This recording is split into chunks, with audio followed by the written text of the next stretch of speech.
14절부터 27절까지 말씀입니다. 본문을 한 절씩 교독하시겠습니다. 몸은 한 지체뿐만이 아니요 여럿이니 만일 발이 이르되 나는 손이 아니하이니 몸에 붙지 아니하였다 할지라도 이로써 몸에 붙지 아니한 것이 아니요 또 귀가 이르되 나는 눈이 아니니 몸에 붙지 아니하였다 할지라도 이로써 몸에 붙지 아니한 것이 아니니 만일 온몸이 들리면 듣는 것을 얻으며 온몸이 듣는 것이면 냄새나는 것을 얻느냐. 그러나 이제 하나님이 그 원하시는 대로 지체를 각각 몸에 주셨으니 만일 다 한 지체뿐이면 몸은 어디냐. 이제 지체는 많으나 몸은 하나라. 이 손으로 내가 너를 쓸 때가 없다 하나 내가 너를 쓸 때가 없다 하리라.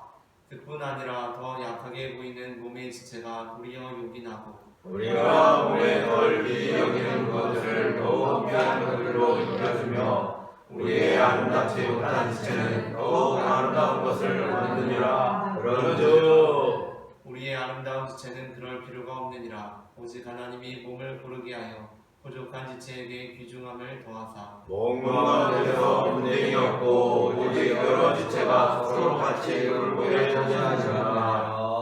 만일 한 지체가 고통을 받으면 모든 지체가 함께 고통을 받고 한 지체가 영광을 얻으면 모든 지체가 함께 즐거워하느니라. 너희는 그리스도의 몸이요 지체의 각 부분이라. 아멘. 얼마 전 손흥민 선수의 유로파 리그 우승은 우리나라 축구 팬들에게 큰 감동을 선사했습니다. 그중 가장 감격스러웠던 것은 손흥민 선수가 영국 프리미어리그 팀 토트넘의 주장으로서 모든 스포트라이트를 받으며 유로파 리그 우승컵을 들어올린 것이었습니다. 사실 손흥민 선수 이전에도 유럽의 큰 대회에서 우승했던 아시아 선수들이 더러 있었습니다. 그러나 이제까지 우승의 순간 손흥민 선수처럼 모든 스포트라이트를 받았던 아시아 축구 선수는 없었습니다. 아니 대부분의 선수들은 스포트라이트를 받기는커녕 우승의 순간 철저히 외면당했습니다. 그 이유는 유럽 축구계에서 만연한 아시아 선수들을 부정하는 아시안 패싱 현상 때문이었습니다. 이제까지 여러 아시아 축구 선수들이 유럽의 큰 무대에서 우승했지만 이상하게도 그 아시아 축구 선수가 우승 메달을 받거나 우승컵을 들어올릴 때 중계 카메라는 그 선수를 비추지 않고 다른 곳으로 향했습니다. 그렇게 아시아 선수가 우승팀의 일원이라는 것을 유럽 축구계는 애써 부정해 왔습니다. 그러한 일은 손흥민 선수가 유로파리그를 우승하기 불과 며칠 전 우리나라의 김민재 선수에게도 발생했었습니다. 김민재 선수는 독일 분데스리가의 명문팀 바이에른 뮌헨의 리그 우승의 핵심 선수로 활약하고도 우승 포스터에서 흔적도 없이 사라지는 수모를 당해야 했습니다. 그러한 면에서 이번 손흥민 선수의 우승과 세레머니는 한국을 넘어 아시아의 위상을 높이는 일이 되었습니다. 하지만 손흥민 선수 역시 프리미어리그의 역대 득점왕이 등재되어 있는 웹페이지에서 등재되지 않고 손흥민 선수와 공동 득점왕이었던 다른 선수만 등재되는 아시안 패싱을 유로파리그 우승 후에 다시 경험해야 했습니다. 이러한 것들을 보면 우리는 어떻습니까? 우리는 이러한 상황을 보면 너무나 화가 나지 않습니까? 아니 어떻게 축구를 축구 실력으로 평가를 해야지 피부색이나 인종으로 차별할 수가 있다는 것입니까? 그러나 우리가 그리스도의 몸으로 살아가면서 우리 역시 그러한 잘못을 범할 때가 많이 있습니다. 우리는 예수 그리스도를 구주로 고백하는 모든 성도, 곧 교회가 그리스도의 몸이요 지체임을 인정합니다.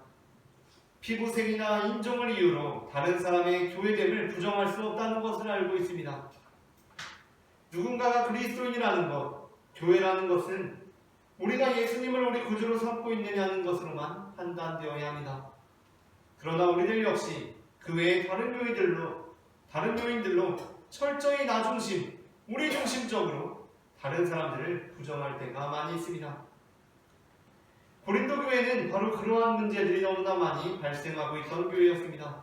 그래서 사도 바울은 고린도전서 12장에서 교회를 그리스도의 몸으로 비유하며 우리가 우리의 편견과 선입견으로 우리 자신도 모르게 부정하고 외면하려고 하고 있지만 우리와 함께 그리스도의 몸을 이루고 있는 지체로 받아들여야 하는 이들이 어떠한 이들이 있는지에 관하여 말씀합니다.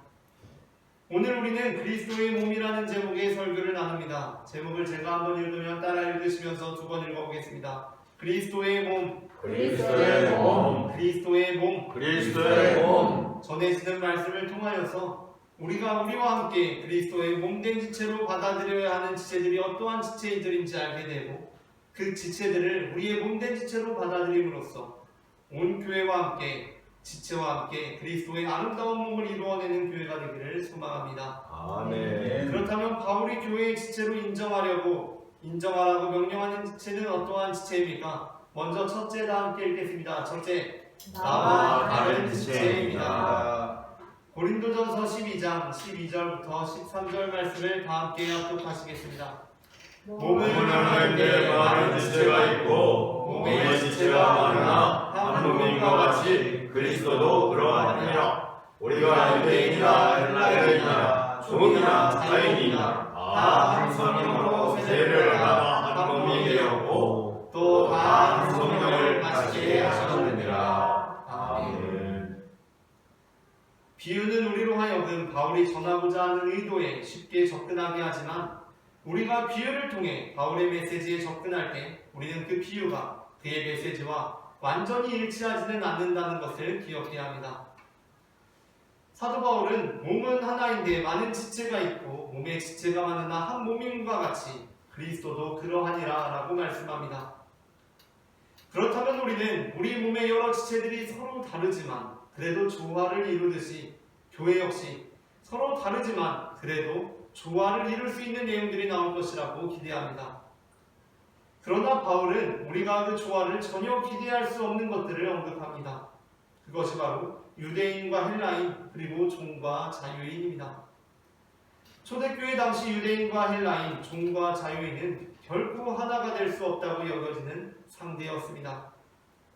그러나 그럼에도 불구하고 바울은 그들이 그리스도 안에서 하나가 될 수 있다라고 말씀합니다. 예수님의 제자 중에도 나와 다른 지체의 대표적인 두 인물이 있습니다. 먼저 열심당원 시몬입니다. 그는 로마 제국에 대항해 무력 투쟁을 꿈꾸는 열정적인 유대 민족주의자였습니다. 열심당원은 당시 사회에서 폭력적인 혁명을 꿈꾸는 급진파였기 때문에 그와 함께하는 것은 긴장과 불안을 동반하는 일이었습니다. 하지만 예수님께서는 열심당원 시몬을 품으셨고 그를 통해 복음의 증인이 되게 하셨습니다. 반면에 예수님의 제자들 중에 세리마태는 유대민족의 배신자 같은 존재였습니다. 로마 제국의 세금을 걷는 일로 부와 권력은 얻었지만 유대민족들로부터 멸시와 배척을 받는 사람이었습니다. 그러나 예수님은 그런 마태를 찾아오셔서 나를 따르라고 부르셨고 그는 곧장 모든 것을 버리고 제자가 되어 나중에 마태복음서를 기록하는 사도가 되었습니다. 이 두 인물은 서로 극단적으로 다른 배경과 성격을 가지고 있었습니다. 그러나 그리스도 안에서 이질적인 두 사람이 한 몸을 이루었습니다. 이처럼 예수님께서 이루신 공동체는 나와 다르다는 이유로 배척하지 않는 공동체, 오히려 다름을 인정하고 사랑을 품는 공동체입니다. 오늘날 우리의 기도의 말씀은 도전이 됩니다. 우리는 교회 공동체 안에서 나와 생각이 다른 사람, 말투가 다른 사람, 생활 방식이나 신앙의 표현이 다른 사람을 쉽게 받아들이지 못합니다. 심지어 내가 옳다고 생각하는 기준에 맞지 않는 사람을 보며 저 사람은 진짜 그리스도인일까 하고 의심하기도 합니다. 그러나 사도 바울은 분명히 말씀합니다. 그것은 우리가 한 성령으로 세례를 받아 다 한 몸이 되었다는 것입니다. 예수님이 마태와 시몬을 모두 부르셨듯이 하나님께서는 오늘도 나와 전혀 다른 지체들로 한 교회를 이루고 계십니다. 교회는 나와 같은 생각을 가진 사람들의 모임이 아니라 성령 안에서 서로 다른 사람들이 하나 되어 같은 훈련의 장입니다. 그러므로 우리는 나와 다른 이들을 보며 그 다름을 부정하거나 배척하는 대신 하나님이 어떻게 그 나름을 통해 나를 자라나게 하시고 교회를 풍성하게 하시는지를 바라보아야 합니다.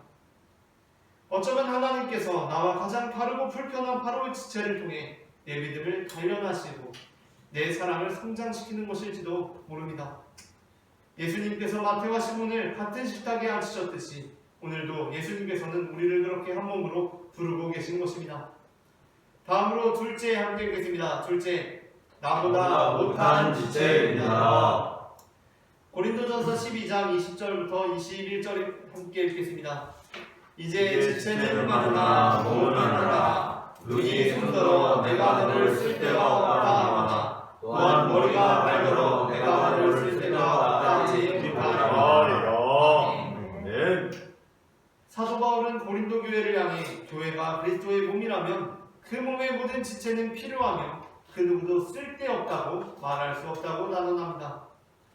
눈과 손, 머리와 발, 보기에는 서로 다른 기능을 하고 중요성도 달라 보이지만 어느 것도 혼자 존재하지 않으며 모두가 함께 있어야 한 몸이 되는 것입니다. 예수님의 제자들 중에도 시극히 작아 보이는 지체들이 있었습니다. 예수님께서 12제자를 부르셨는데 그 12 중에는 대부분의 성도들이 잘 알지 못하는 작은 지체들도 있습니다. 12제자 가운데는 사도 베드로나 요한처럼 이름이 자주 등장하고 활약이 뚜렷한 제자들이 있는가 하면 바돌로메나 다데오 같은 제자들은 복음서 내내 이름만 잠깐 등장할 뿐 무슨 일을 했는지도 명확히 알려지지 않았습니다. 그러나 그들은 모두 12지체 중 하나로 선택되었고 똑같이 사도로서 역할을 감당했습니다. 보이지 않는 곳에서 기도하고 섬기는 사람도 복음의 역사 안에서는 반드시 필요한 지체입니다. 예수님께서 기적을 행하실 때에도 사람들은 겉으로 보기에 별 볼 일 없는 자들을 통해 하나님의 나라를 드러내셨습니다. 요한복음 6장에서 오병이어의 기적은 한 어린아이가 가진 보잘것없는 보리떡 5개와 물고기 2마리를 통해 일어났습니다. 그 역사를 보기 전에 제자들은 이렇게 탄식했습니다. 9절 말씀을 다 함께 읽겠습니다. 여기 한 아이가 있어 보리떡 5개와 물고기 2마리를 가지고 있나이다. 그러나 이것이 이 많은 사람에게 얼마나 되겠사오나이까. 아멘. 제자들은 그 물고기 2마리와 보리떡 5개를 보며 이것이 뭐 제대로 역할을 할 수 있겠는가 하고 탄식했습니다. 그러나 예수님께서는 바로 그 작은 것들을 통하여 5,000명을 먹이시고 12방주리를 남기셨습니다. 우리는 자주 이런 식으로 말하곤 합니다. 저 사람의 헌신이 무슨 유익이 있을까? 저 정도의 열심으로는 아무것도 이루어지지 않을 텐데. 그러나 그리스도께서는 그 작아 보이는 것에서 큰 일을 이루시는 분이십니다. 아멘. 그분 안에서는 쓸데없는 지체란 없습니다. 몸의 각 기관들이 서로 자기 우월성을 주장할 때 발은 아무 말도 하지 않습니다. 매일마다 더러움에 닿고 무게에 짓눌리며 늘 땅에 부딪히는 존재로서 아무 주목도 받지 못하지만 결국 모든 이동은 발을 통해서만 이루어질 수 있는 것입니다. 12제자들 중에도 발 같은 이들이 있었습니다. 잠깐 드러났다가 양말과 신발에 가려져서 전혀 드러나지 않는 그 존재와 같았던 12제자들. 그러나 그들을 통해서 예수님께서는 하나님의 나라의 비전을 이루어 가셨던 것입니다. 아멘. 그렇게 우리는 교회에서 더 큰 자, 이름이 나타나는 자가 되려고 하는 것이 아니라 몸 전체를 지탱하는 작은 지체로 가기를 간구해야 합니다. 아멘. 예수님은 하늘에서 가장 크신 분이셨지만 이 땅에서의 중의 형체를 입고 오셨습니다. 그리고 성찬을 예정하시기 전에 제자들의 발을 씻기셨습니다. 우리가 어떤 지체를 나보다 못하다고 판단하는 순간 우리는 이미 그리스도의 몸을 온전히 이해하지 못하고 있는 것입니다.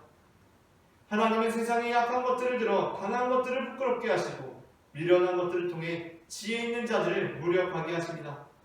고린도전서 1장 27절 말씀을 다 함께 합독하시겠습니다. 그러나 하나님께서 세상의 미련한 것들을 택하사 지혜 있는 자들을 부끄럽게 하려 하시고 세상의 약한 것들을 택하사 강한 것들을 부끄럽게 하려 하시며. 아멘. 이사야 42장에서 하나님은 자신의 종을 소개하시며 이렇게 말씀하십니다. 2절부터 3절을 다 함께 읽겠습니다. 그는 외치지 아니하며 목소리를 높이지 아니하며 그 소리를 거기에 들리게 하지 아니하며 상한 갈대를 꺾지 아니하며 꺼져가는 등불을 끄지 아니하고 진실로 정의를 시행할 것이며. 아멘. 하나님께서는 상한 갈대를 꺾지 않으시는 분이십니다. 그러나 우리는 종종 교회 안에서 누군가 믿음이 약하거나 성품이 연약하면 마음속으로 쓸데없다고 생각하기도 합니다. 도움이 안 된다고 생각하기도 합니다. 하지만 그리스도의 몸 안에서 가장 연약해 보이는 이가 어쩌면 가장 중요한 일을 감당하고 있는지도 모릅니다. 한 사람의 눈물, 한 사람의 기도, 한 사람의 용서가 교회를 붙들고 있는 것입니다. 아멘. 그러므로 우리는 다음과 같은 질문을 스스로 던져야 합니다. 나는 누구를 향해 쓸데없다고 말한 적이 없는가? 나는 어떤 지체를 나보다 비천하게 여기고 있지는 않은가? 나는 겉으로 보기에 연약한 이들을 향한 그리스도의 시선으로 그들을 바라보고 있는가? 교회는 경쟁의 무대가 아니라 서로를 세우는 지체의 공동체입니다. 우리는 그리스도의 몸입니다. 그리고 몸은 서로 다르지만 결코 어느 지체도 없어서는 안 되는 유기체인 것입니다. 마지막으로 셋째 함께 읽겠습니다. 셋째, 고통당하고 있는 지체이다. 고린도전서 12장 26절을 다 함께 합독하시겠습니다. 만일 한 지체가 고통을 받으면 모든 지체가 함께 고통을 받고 한 지체가 영광을 얻으면 모든 지체가 함께 즐거워하느니라. 아멘. 사도 바울은 교회 공동체가 단순히 하나의 조직이나 모임이 아니라 서로 연결된 몸임을 강조합니다. 지체들 가운데 한 부분이 상처 입으면 몸 전체가 아픕니다. 손가락 끝이 찢어지면 몸 전체가 고통을 느끼듯 교회 역시 한 사람이 아프면 함께 아파야 하는 공감의 공동체입니다. 예수님께서는 자신이 직접 고통당하셨기에 고통당하는 자들의 마음을 아시는 분이십니다. 요한복음 12장 35절에서 예수님께서는 죽은 나사로의 집에 찾아가셔서 눈물을 흘리셨습니다. 그 말씀은 단순히 감정 표현이 아니라 인간의 아픔에 동참하시는 하나님의 모습을 보여줍니다. 예수님은 마르다와 마리아의 슬픔을 그냥 위로하신 것이 아니라 그들의 울음 속에 들어가셨습니다. 그렇게 하심으로 우리의 지체들 중에는 고통당하는 지체들이 있을 수 있음을 인정하셨습니다. 나사로가 곧 살아날 것을 아시면서도 우는 자들과 함께 우셨습니다. 이것이 교회가 따라야 할 길입니다. 그리스도의 몸된 공동체는 고통 앞에 설 때 정답을 주기보다 함께 아파하는 것입니다. 그러다 문제는 우리가 이 진리를 알고 있음에도 불구하고 교회 안에서 아픈 지체를 마주할 때 쉽게 정죄하려는 태도로 반응할 때가 있다는 것입니다. 저 사람은 왜 아직도 회복되지 못했을까? 믿음이 부족하니까 고통을 당하는 것은 아닐까? 하나님께서 그의 잘못을 징계하시는 거야. 믿음이 있으면 그런 식으로 낙심하지 않을 거야 라고 생각합니다. 고통당하는 지체를 또 다른 고통 속에 밀어넣습니다. 사랑해야 할 이들을 마치 몸에서 잘라내도 되는 쓸모없는 조직처럼 여기는 태도가 우리 안에 은연중에 자리하고 있는 것입니다. 누가는 사도행전에서 사울이 교회를 핍박하던 시절 예수님께서 다메섹 도상에서 나타나 이렇게 말씀하셨다고 기록합니다. 사도행전 9장 4절을 다 함께 합독하시겠습니다. 땅에 엎드러져 그들의 소리가 있어 이르시되 사울아 내가 어찌하여 너를 받게 하느냐 하시거늘. 아멘. 사울은 예수님을 핍박한 적이 없습니다. 사울은 교회를 핍박했습니다. 그런데 예수님께서는 그것을 나를 받게 하는 것이라고 말씀하십니다.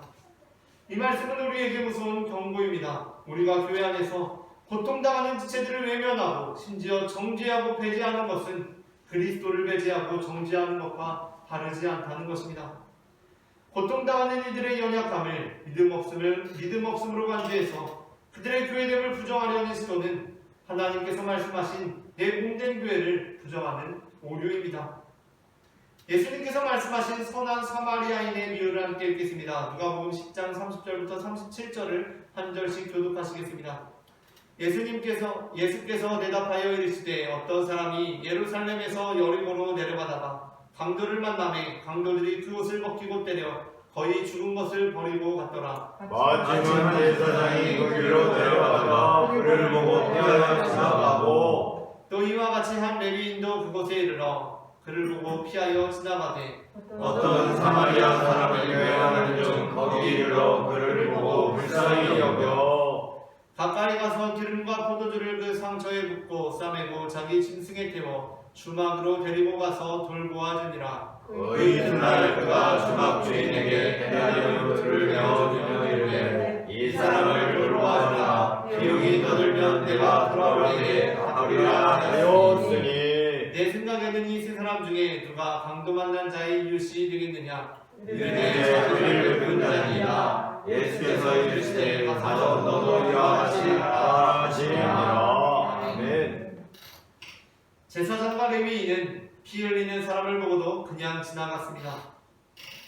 우리는 종종 그 사람들, 고통당하고 있는 사람들을 나와 상관없는 사람이라고 여길 뿐만 아니라 무슨 죄가 있으니 그런 일을 당할 것이라고 판단합니다. 하지만 예수님께서 누가 이 사람이 이웃이냐고 물으실 때 진정한 이웃은 도움을 준 사람, 함께 아파한 사람이었습니다. 요셉은 형들에게 버림받고 긴 고통의 세월을 보냈습니다. 형들은 그가 받은 고통을 한참 지나서야 깨달았습니다. 하지만 요셉은 그럼에도 불구하고 그들을 정죄하지 않고 오히려 기근과 가난을 고통당해야 했던 그들로 인해 눈물을 흘립니다. 창세기 45장 1절부터 2절 말씀을 다 함께 읽겠습니다. 요셉이 시종하는 자들 앞에서 그 정을 억제하지 못하여 소리질러 모든 사람을 자기에게서 물러가라 하고 그 형제들에게 자기를 알리니 그때에 그와 함께한 다른 사람이 없었더라. 요셉이 큰 소리로 오니 애굽 사람에게 들리며 바로의 궁중에 들리더라. 아멘. 그리스도의 십자가는 고통당한 자를 위한 자리입니다. 무엇보다도 예수님 자신이 고통당하는 지체가 되셨습니다. 예수님께서는 엘리 엘리 라마 사박다니라고 부르시셨습니다. 그는 인간의 고통의 끝을 하셨고 몸소 그것을 통과하셨습니다. 그러므로 오늘 고통당하는 모든 지체에게 주님께서는 내가 너와 함께 있다. 너는 나의 지체다. 라고 말씀하십니다. 교회는 주님의 몸입니다. 그렇다면 우리 또한 고통당하는 자들을 향하여서 그들을 잘라내려는 것이 아니라 그들을 부정하려는 것이 아니라 그들을 정죄하려는 것이 아니라 그들이 여전히 우리의 지체됨을 고백할 수 있어야 합니다. 오늘 우리 공동체 안에 아픔 가운데 있는 지체들이 있습니다. 마음이 무너져버린 사람들, 오랜 질병에 시달리는 사람들, 상실과 슬픔 가운데 말없이 앉아있는 사람들, 스스로를 부끄러워하며 교회의 문턱에서 망설이는 사람들, 그들에게 필요한 것은 정죄나 판단이 아니라 함께 울어줄 수 있는 이웃입니다. 우리가 그들을 받아들이지 않으면 몸의 일부가 잘려나가는 것입니다. 그들은 여전히 그리스도의 몸이며 우리와 하나인 지체입니다. 우리는 그렇게 아픈 지체를 통해 그리스도의 고난에 참여하고 그 십자가로부터 참된 위로와 공동체의 의미를 배우게 됩니다. 레미제라블에 등장하는 미리엘 주교는 어느 날 이웃 동네 성도로부터 그 동네에 사는 성직자가 벌이고 있는 안일한 태도에 대한 고발을 듣게 되었습니다. 주교님, 저희 교회에 있는 성직자가 얼마나 나태한지 아십니까? 가난한 사람들이 오더라도 도와주지 않고 말씀도 전하지 않고 매일마다 게으르게 살고 있습니다. 그가 어떻게 사명을 감당하고 있는지 우리 동네에는 여전히 그의 도움을 받지 못하고 있는 사람들이 많이 있습니다. 라고 고발했습니다. 그러자 미리엘 주교는 그 사람을 빤히 바라보다가 이렇게 대답했습니다. 그 성직자의 사명은 그것이 아닙니다. 그 사명은 그 성직자의 것이 아닙니다. 그 사명은 바로 제 사명입니다. 저와 함께 그들을 도우러 갑시다. 라고 말입니다. 오늘 우리의 사명은 무엇입니까? 우리는 고통당하는 자들과 함께 올라가는 주님의 사명을 부여받았습니다. 그 지체들에게 함께 나아가 수 있는 우리 모두가 될 수 있기를 소망합니다. 아멘. 말씀을 마칩니다. 우리가 우리들의 지체로 인정하고 받아들여야 하는 지체들은 나와 다른 지체들이고 나보다 못한 지체들이며 고통 중에 있는 지체들입니다. 우리 모두가 그리스도의 몸된 지체로서 아름다운 주님의 몸을 이루어 하나님의 나라를 이루어가는 성도가 되기를 소망합니다.